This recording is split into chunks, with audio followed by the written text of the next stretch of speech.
Hello guys, welcome back to YouTube channel. दोस्तों, आज का जो हमारा टॉपिक होने वाला है वो होगा हमारा टीडीएस के ऊपर। आज मैं आपको बताऊंगा टीडीएस क्या चीज़ है और टीडीएस लगा क्यों और यहाँ पर को आप किस तरीके से उसको यहाँ पे रिफंड कर सकते हैं। तो सबसे पहले तो हम यहाँ पे बात करनी है टीडीएस ऑन किस बेसिस पे लग रहा है, क्योंकि काफ़ी सारे लोग यहाँ पे कुछ इस तरह यहाँ पे रूमर्स फैला रहे हैं कि यहाँ पे लाइक अगर बात करूँ नेट विनिंग पे नहीं, यहाँ पे लॉस पे भी लग रहा है। तो काफ़ी सारी चीज़ें, तो सबसे पहले इसको यहाँ पे समझाता हूँ।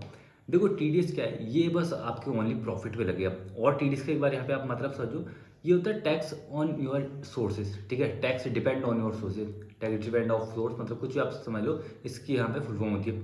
तो मतलब क्या है, जो आपके इनकम सोर्स है उसके एक यहाँ पर आपका टैक्स लगता है। अब हम बात करते हैं हमारे सेकंड पॉइंट की। तो अब ये कटेगा कैसे हमारी फैंटेसी में से। अब हालांकि जो आप हमारा 30% मेरे को भी ऐसा लगता है कि थोड़ा काफ़ी ज़्यादा बढ़ गए। अब जो हमें रूल्स निकले हैं गवर्नमेंट के वो ऐसा फाइनल है। तो अब यहाँ पर देखो, आपका जो नेट विनिंग होगा, नेट विनिंग मीन्स जो आपने डिपॉजिट करा, लेट सपोज आपने 100 रुपये यहाँ पे डिपॉजिट करे और उन 100 रुपये को आपने वहाँ पे प्रॉफिट बनाए और वहाँ पर अब जो प्रॉफिट आप वहाँ पे ले गए 200 रुपये तक, मतलब आपके वॉलेट पर अब 300 रुपये और जो आपका नेट प्रॉफिट है वो 200 रुपये। अब जो आपका टैक्स लगेगा वो लगेगा 200 के ऊपर। ठीक है, वो आपका 300 के ऊपर नहीं लगेगा, वो आपका 200 के ऊपर लगेगा। अगर मान लेते हैं कि आपने यहाँ पे 100 रुपये वहाँ पे डिपॉजिट करे और 100 में से 100 रुपये वहाँ पे आपके लॉस हो गए, तो आपके ऊपर कोई वहाँ पे टीडीएस नहीं लगेगा।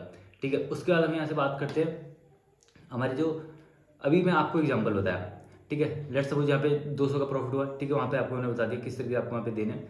एंड अब यहाँ पे जब आप कुछ अभी आपने सोचा होगा कि चलो मानता हूँ हम विड्रॉल नहीं करते हैं। ठीक है, इसका भी यहाँ पे पूरा सरकार ने पूरा तोड़ निकाल का है।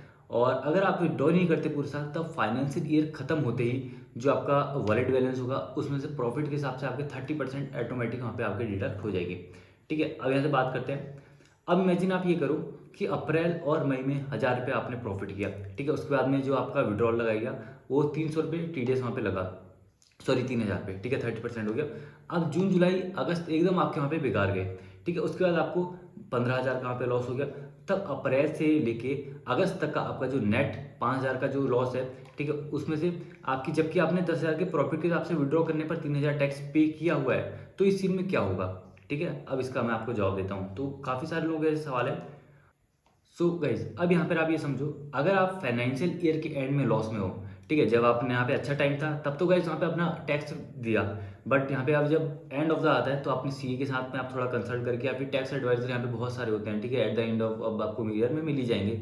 तो उनसे कंसल्ट करके आप वाइज वहाँ पे आईटीआर फाइल करके वहाँ पे जो अपना टैक्स आपने दिया वो यहाँ पे निकलवा सकते हैं। ठीक है, वहाँ पे वैसे ही वापस हो जाएगा, जो आप टीडीएस हो गए वो भी गाइज वहाँ पे आपका रिटर्न आपको मिल जाएगा। मेन थिंग इसमें क्या है, इसमें अमाउंट कुछ भी यहाँ पे ऐसा नहीं है कि छोटा बड़ा यहाँ पे होगा। ठीक है, तो आपको जितना भी हमें अमाउंट है वो आपको पे करना ही पड़ेगा। बट अभी काफ़ी सारे लोगों का सवाल ये आ रहा था कि अब यार हमको पूरा यहाँ पे टैक्स देना पड़ रहा है, तो हमको यहाँ पे फैंटेसी दे छोड़ देना चाहिए। ये देखो, अगर आप एक हाई इन्वेस्टर हो ना, यहाँ पर आपको क्या होगा, आपने टैक्स वगैरह सारा पे किया। जब आप लास्ट में आईटीआर फाइल हो रहे हैं तो आपके पास एक इकट्ठा पैसा आएगा। मीन्स ये समझ लो कि 1 लाख के हिसाब से हमारे पैसा आता है, जिस हिसाब से आपका यहाँ पे इन्वेस्टमेंट रहने वाला है। अब जब आपका वो पैसा आएगा तो वैसे वहाँ पे आप भी खुश हो गए। ठीक है, तो जब मान लीजिए 1 आध लाख किसी के पास भी आता है, ठीक है, और अचानक वहाँ पे आ रहा हो, तो काफ़ी हेल्पफुल वहाँ पे हो जाता है। तो आप उसको वहाँ पे कहीं भी यूज लगा सकते हैं। तो आपका ऐसा नहीं कि पैसे एकदम वेस्ट हो जाएगा। तो वहाँ पे आप कर क्या सकते हैं कि वहाँ पे अपना आईटीआर फाइल करके अपना जो टीडीएस है वो अपना रिटर्न ले सकते हैं, रिफंड ले सकते हैं। ठीक है, तो दोस्तों ये था हमारा बाकी टॉपिक। और मेरे को लगता है कि टीडीएस कुछ इतना भी ज़्यादा यहाँ पर है। ठीक है, मेरे को यहाँ पे एकदम सिंपल लगा है। ठीक है, अब 1 साल तो यहाँ पे कंफर्म हो चुका है। बाकी अब देखो अगले बजट में यहाँ पे तय होगा कि यहाँ पे इस टीडीएस को यहाँ पे कम करा जाए, ज़्यादा करा जाए, वो एक बात की बात है। बट फिलहाल के लिए अभी जो 30% टीडीएस वो यहाँ पे सभी को पे करना पड़ेगा। अभी कुछ ऐसे ऐप्स हैं जिन्होंने इंप्लीमेंट नहीं करा, बट गाइस वो क्या करेंगे, वो जो हमारे पिछले अभी कुछ दिन यहाँ पे नहीं करा उन्होंने इंप्लीमेंट, वो भी यहाँ पे काट लेंगे। तो ये मत सोचना ना, ये आप ढूंढ रहे हैं या ना आप ढूंढने की कोशिश भी करना कि कोई आप ऐसा ऐप है जहाँ पर कोई टीडीएस नहीं लगेगा। तो गाइस टीडीएस सभी जगह पे लगने वाला है। ठीक है, और 11 चैनल तो एक अपना अलग यहाँ पे फॉरवर्ड बना के रखा, और मेरे को उनका जो फॉरवर्ड काफ़ी शानदार लगा एकदम, मतलब अलग सा उन्होंने बना के रख दिया। जैसा आपका टीडीएस कटेगा वो आपको वहाँ पे शो कर देगा। तो मतलब टोटल आपका ना वहाँ पे आ जाएगा, और at the end of the year आप वहाँ पे जब आपको आईटीआर फाइल करना होगा तो आप यहाँ पे बोल सकते हैं कि मेरा इतना टीडीएस कटा था, और उसका ना आपको सर्टिफिकेट वहाँ पे मिल जाएगा, चाहे आप कोई सी भी ऐप से वहाँ पे खेलो। तो मेरे को लगता है कुछ आपके लिए ज़्यादा यहाँ पे लेंथी होना, तो आराम से खेलो गाइस वहाँ पे। और फिर यहाँ पे जब एंड होगा ईयर को वहाँ पे आईटीआर फाइल कर लेना, तो आपका जो पैसा है वो आपको रिटर्न मिल जाएगा। तो यहाँ पे लॉस वाली ऐसी कोई बातें नहीं है।